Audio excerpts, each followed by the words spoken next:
Hello friends, आइए एक बार फिर से आप सभी का स्वागत है आपके अपने यूट्यूब चैनल टेक शीतल पर। हम आपके लिए लगातार लेकर आ रहे हैं कुछ चुनिंदा महत्वपूर्ण ऑब्जेक्टिव प्रश्न। चलिए बारी बारी से देखते हैं। पहला प्रश्न है, फ्लक्स की एसआई मात्रक है वेबर एम्पियर टर्न प्रति वेबर, वेबर प्रति मीटर स्क्वायर, वेबर प्रति सेंटीमीटर स्क्वायर। बेहद ही आसान सा सवाल है। फ्लक्स की एसआई मात्रक क्या होती है? वेबर होगी। ठीक है, इसका आंसर हो जाएगा ए, वेबर। चलिए अगला प्रश्न देखते हैं। हेलोन अग्निशमन में निम्नलिखित में से कौन सी सामग्री भरी जाती है? हेलोन फायर एक्सटिंग्यूशर में जो है किस टाइप का मटेरियल भरा रहता है, वो चीज़ पूछ रहा है। ऑप्शन है जल, कार्बन डाइऑक्साइड, ब्रोमो, क्लोरो डाइफ्लोरोमीथेन, शुष्क पाउडर। तो इसका आंसर हो जाएगा सी, ब्रोमो क्लोरो डाइफ्लोरोमीथेन। ठीक है, चलिए अगला प्रश्न देखते हैं। अगला प्रश्न है, बीजेटी के टर्मिनल क्या होते हैं? बाइपोलर जंक्शन ट्रांजिस्टर का जो है कौन कौन सा टर्मिनल होता है, वो पूछ रहा है। ऑप्शन दिया है सोर्स, कलेक्टर और एमीटर, बेस, एमीटर और कलेक्टर, ड्रेन, एमीटर और बेस, कलेक्टर, बेस और सोर्स। तो हम सभी जानते हैं बीजेटी का टर्मिनल जो है 3 टर्मिनल होते हैं, उसका नाम है बेस, एमीटर और कलेक्टर। इसका आंसर हो जाएगा बी। चलते हैं, अगला प्रश्न है, जिस प्रतिरोध में वृद्धि के साथ तापमान में भी वृद्धि होती है, उस प्रतिरोध को क्या कहा जाता है? LDR, sensistor, thermistor, varistor. तो सेंसिस्टर एक ऐसा प्रतिरोध है जिसमें प्रतिरोध के वैल्यू में इंक्रीज होते होते टेम्परेचर में भी इंक्रीज होता है। ठीक है, अगला प्रश्न है, डैश एक स्थैतिक जनित विद्युत वाहक बल का उदाहरण है। स्टैटिक इंड्यूस्ड ईएमएफ का कौन सा उदाहरण है इसमें? Generator, transformer, alternator, motor. तो हम सभी जानते हैं कि ट्रांसफार्मर में कोई भी मूवेबल पार्ट नहीं होता है, तो इसका आंसर होगा बी, ट्रांसफार्मर जो एक स्टैटिक इंड्यूस्ड ईएमएफ जनरेट करता है। अगला प्रश्न है, एमीटर के रेंज को एक डैश मान के प्रतिरोध का उपयोग करके बढ़ाया जा सकता है। जब एम्पियर मीटर के रेंज को बढ़ाना होता है तो हम सभी जानते हैं कि एक लो वैल्यू वाले रेजिस्टेंस को उसके संट के रूप में उसमें यूज करते हैं, जिससे उसका रेंज बढ़ सकता है। तो इसका आंसर हो जाएगा बी, निम्न। एमीटर के रेंज को बढ़ाने के लिए निम्न मान के प्रतिरोध को संट के रूप में यूज करते हैं, तो उसका रेंज बढ़ता है। ठीक है, अगला प्रश्न देखते हैं। निम्नलिखित मशीनों में से किसका उपयोग लकड़ी के रंदों, वृत्ताकार आरी और एमजी सेट में किया जाता है? DC series motor, DC shunt motor, DC compound motor, AC series motor. तो हम सभी जानते हैं डीसी शंट मोटर का स्पीड कांस्टेंट स्पीड रहता है, लोड अच्छे से झेलता है, तो इसका आंसर हो जाएगा बी, डीसी शंट मोटर।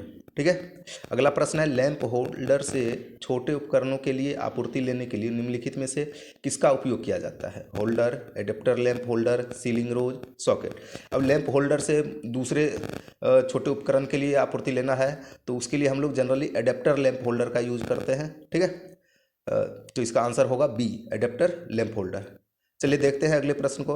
अगला प्रश्न है, डैश स्टार्टर स्टार्टिंग के समय स्टार्टिंग वोल्टेज को कम नहीं करता है। इसमें से कौन सा ऐसा स्टार्टर है जो स्टार्टिंग के टाइम पे उसका स्टार्टिंग वोल्टेज कम नहीं होता? Step down transformer starter, auto transformer starter, star delta starter, DOL starter. तो हम सभी जानते हैं डीओएल स्टार्टर एक ऐसा स्टार्टर है जिसका स्टार्टिंग के टाइम पे जो है स्टार्टिंग वोल्टेज को वो कम नहीं करता है। ठीक है, तो इसका आंसर हो जाएगा डी, डीओएल स्टार्टर। ठीक, चलिए अगला प्रश्न देखते हैं।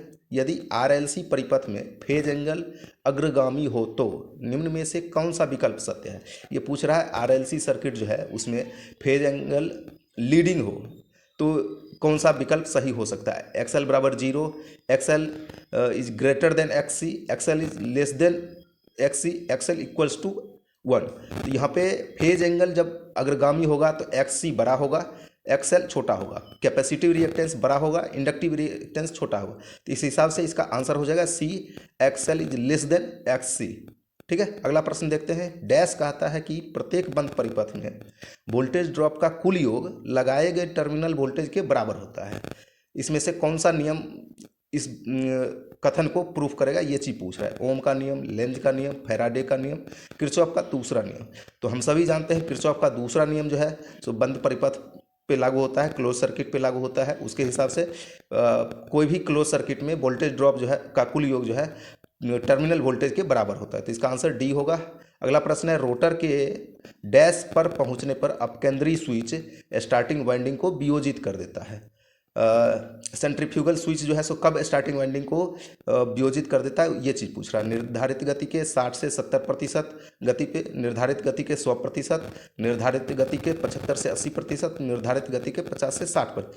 तो रोटर का जो है निर्धारित गति के 75 से 80% पर पहुंचने पर सेंट्रीफ्यूगल स्विच जो है स्टार्टिंग वाइंडिंग को अलग कर देता है। एक अत्यधिक उच्च वोल्टता केबल की वोल्टेज रेंज क्या होगी? यहाँ पे पूछ रहा है कि उच्च वोल्टता केबल का जो है वोल्टेज रेंज 33 केवी से 66 केवी तक, 22 केवी से 33 केवी तक, 11,000 वोल्ट तक, 1100 वोल्ट तक।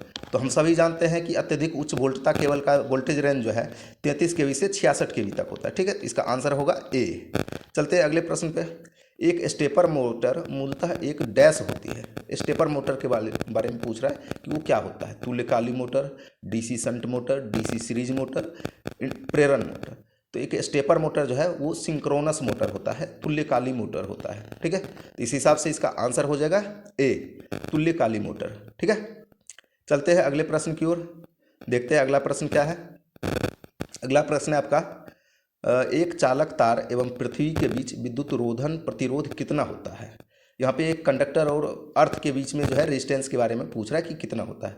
1/500 गुना पूर्ण भारधारा मेगा ओम में, 1/50 गुना परिपथ में कुल बिंदुओं की संख्या किलो ओम में, 50 बटे परिपथ में कुल बिंदुओं की संख्या मेगा ओम में, 1/5000 गुना पूर्ण भारधारा किलो ओम में। तो हम सभी जानते हैं कि जब कंडक्टर और पृथ्वी के बीच में जो है अर्थ रेजिस्टेंस को हम मेजर करते हैं तो 50 बटे सर्किट में जो टोटल पॉइंट है उसको कैलकुलेट करते हैं। ठीक है, अगला प्रश्न देखते हैं।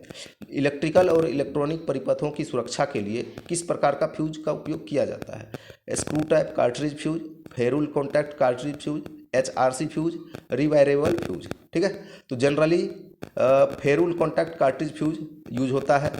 ठीक है, इलेक्ट्रिकल इलेक्ट्रॉनिक सर्किट में फेरुल पे उसका नंबरिंग दिया होता है, उसके बारे में उसका रेटिंग दिया होता है। ठीक है, अगला प्रश्न है, डैश का उपयोग ठोकने, सीधा करने एवं बंकन मीन्स बेंड करने के लिए किया जाता है। इसमें से कौन सा ऐसा हैमर है? Ball peen hammer, cross peen hammer, claw hammer, लकड़ी खतर।